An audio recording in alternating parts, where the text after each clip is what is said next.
हे friends, Facebook messenger का pin reset या फिर चेंज कैसे करें। फर्स्ट ऑफ ऑल आपको मैसेंजर को करना है ओपन।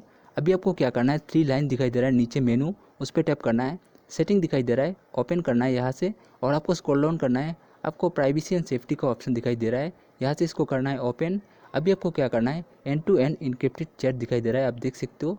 इसको यहाँ से टैप करके करना है ओपन।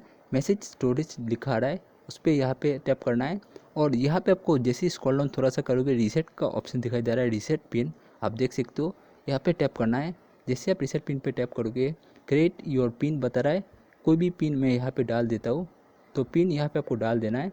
फिर से पिन आपको यहाँ पे कंफर्म करना है। मैं एग्जांपल के लिए डाल के दिखा रहा हूँ, आपको जो भी पिन है आप रख सकते हो। जैसे यहाँ पे कंफर्म कर दिया, ये लोडिंग ले रहा है। पिन यहाँ पे हो चुका है सेट और यहाँ पे हो चुका है, आप देख सकते हो। अभी आपको बैक आ जाना है। आपका जो यहाँ पे पिन रीसेट या फिर जो भी है चेंज वो आप हो चुका है फ्रेंड्स। वीडियो कैसा लगा मेरे को कमेंट में ज़रूर बताना। मिलते हैं एक नई वीडियो में। सो या गाइस।